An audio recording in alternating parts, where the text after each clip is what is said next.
The fallacy of composition. This one assumes that what's true for a part of something must be true for the whole. Imagine a delicious pizza. Each slice is yummy, but that doesn't mean you can down the entire pizza in one go without consequences. Just because individual team members are strong players doesn't guarantee the team will win. The fallacy of division. The opposite of composition, this fallacy assumes what's true for the whole must be true for its parts. Being part of a winning team doesn't automatically make you a superstar athlete. A strong company culture doesn't guarantee every employee is happy. The gambler's fallacy. This one assumes past events influence future probabilities in situations that are truly random. Just because a coin landed on its head 5 times in a row doesn't mean the next flip is guaranteed to be tails. Casinos love this fallacy. Tu quoque, you too. An argumentative equivalent of a childish, I know you are, but what am I? It deflects criticism by accusing your opponent of the same thing. Like a kid tattling on another for breaking the rules, they just broke themselves. You say I talk loud? Well, you're yelling. This doesn't address the actual issue. Focus on the argument itself, not a pointless finger-pointing match. 2 wrongs don't make a right, and a tu quoque won't win you a debate. Ad hominem. The low blow of arguments. This fallacy ditches logic for cheap shots. Instead of addressing arguments, it attacks the person making them. Imagine playing chess by shoving your opponent's pieces over. Ineffective and insulting. It comes in flavors like, you're too young to understand that, or only an idiot would believe that. These attacks distract from the real issue. If someone throws an ad hominem, it's a sign their argument might be weak. Respond with logic, not insults. Straw man. Here you misrepresent your opponent's argument to make it easier to attack. You create a straw man version of their argument and then knock it down, but that's not what they actually said. Red herring. This fallacy introduces a seemingly interesting but ultimately irrelevant point to divert attention from the main topic. It's like throwing a smelly fish, the red herring, to distract the hounds from the real trail. Appeal to emotion. This one uses strong emotions like fear, pity, or anger to cloud your judgment and get you to agree without thinking critically. Fear-mongering in advertising is a classic example. Appeal to popularity. Bandwagon. This fallacy tries to pressure you into agreeing because everyone else is doing it. Just because something is popular doesn't mean it's right. Peer pressure much? Appeal to tradition. This one makes us comfortable with the familiar. It's like wearing your lucky socks every game, even if they're full of holes. We cling to the way we've always done things because it feels safe and predictable. But traditions can be outdated and even harmful. Think about foot binding. A painful tradition, thankfully on the decline. Just because something is old doesn't mean it's good. Innovation and progress often require challenging the status quo. Appeal to nature. Appeal to nature plays on our inherent trust in the natural world. Natural often gets equated with healthy or safe, but that's not always the case. Nature is full of amazing things, but also deadly toxins, ferocious predators, and mind-altering substances. Arsenic is a naturally occurring element, but wouldn't win any healthy snack awards. The key takeaway? Don't assume something is good simply because it's natural. Investigate further before blindly trusting the natural label. Appeal to ignorance thrives on the unknown. It fills the gaps in our knowledge with assumptions, often leading to faulty conclusions. There's no evidence ghosts don't exist, so they must be real. Lack of evidence isn't evidence of presence. Maybe ghosts aren't real, or maybe we just haven't figured out how to detect them yet. The important point is, we can't definitively say ghosts exist based on the absence of proof. This fallacy is especially dangerous in scientific discussions, where evidence is the foundation of reliable knowledge. Begging the question. Imagine you're trying to convince someone that a new restaurant is amazing. You say, "This is the best place. They only use the freshest ingredients." But wait, how do you know the ingredients are freshest? Because the restaurant says so? That's begging the question. It assumes the very thing you're trying to prove, the food is amazing, as evidence for itself. You need reviews, awards, or maybe even a sneak peek at their kitchen to back up your claim. Burden of proof. This fallacy is like playing keep away with responsibility in an argument. Let's say you blame your friend for losing your library book. They say, "No way, I never touched it. Prove I did." Uh-oh, the burden of proof lies with the one making the accusation, you in this case. You need some evidence, like seeing your friend with the book last, to really hold them accountable. Affirming the consequent. This fallacy mistakenly assumes that if the conclusion of a conditional statement, the then part, is true, then the hypothesis, the if part, must also be true. Not always. Just because it rained today, the consequent, doesn't mean I definitely washed my car this morning. The hypothesis. Maybe it rained unexpectedly. Denying the antecedent. The opposite of affirming the consequent. This fallacy assumes that if the hypothesis of a conditional statement is false, the conclusion must also be false. Again, not always. Just because I didn't wash my car this morning, denying the antecedent, doesn't mean it won't rain today. The consequent. Maybe it's a dry day.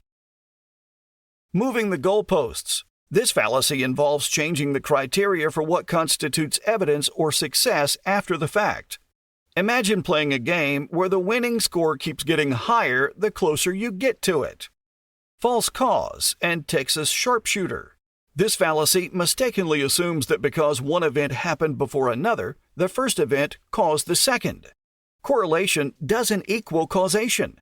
Just because ice cream sales go up in the summer doesn't mean ice cream causes hot weather, although it might be a nice consolation prize. The Texas sharpshooter fallacy is a specific type of false cause, where you retroactively fit a pattern around random data.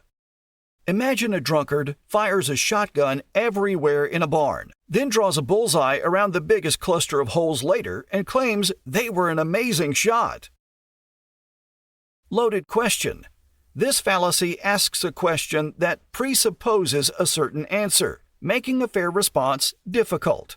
"Have you stopped beating your wife?" is a classic example. How can you answer without admitting guilt? No true Scotsman hinges on making a sweeping generalization about a group, and then rejecting any counterexamples by redefining what it means to be a member of that group.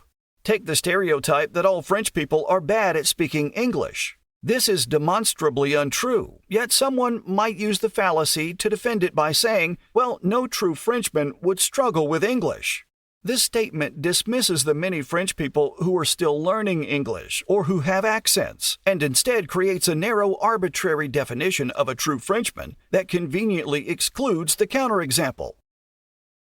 Personal incredulity rests on the shaky foundation of personal belief. It dismisses ideas or evidence simply because they seem unbelievable to the individual. For instance, someone might scoff at the idea of deep-sea creatures because the concept seems alien to our everyday experience. However, the vastness and pressure of the ocean depths create unique environments that could harbor life forms far stranger than we can imagine. Just because we haven't seen something doesn't mean it doesn't exist, especially when dealing with the mysteries of the universe. The fallacy. Calling someone out for a fallacy is like pointing at a flickering light and yelling broken light bulb, without checking the switch. Sure, it might be faulty wiring, but it could also be a loose bulb. The key is to explain the specific flaw. Is it a straw man argument or a faulty analogy? Don't be lazy. Diagnose the fallacy and expose the faulty reasoning for a truly powerful response. Slippery slope. This fallacy suggests that one small action will inevitably lead to a chain reaction of increasingly negative consequences. If we allow same-sex marriage, then people will start marrying their pets. Not necessarily. Hasty generalizations, anecdotes. This fallacy makes you the ultimate stereotype machine. Meeting one grumpy waiter doesn't mean all restaurants have bad service. It's like judging an entire pond by one grumpy frog. Base your opinions on solid evidence, not a single anecdote. Avoid sweeping statements and question those all X are Y pronouncements. There's a whole world out there, and it's beautifully diverse. Stay curious, not croakingly judgmental. Faulty analogy. Analogies can be helpful, but only if they're relevant and well constructed. Saying running a country is like riding a bike ignores the many complexities of governing a nation. Equivocation. Equivocation shifts the meaning of a key term in the argument midstream, creating confusion.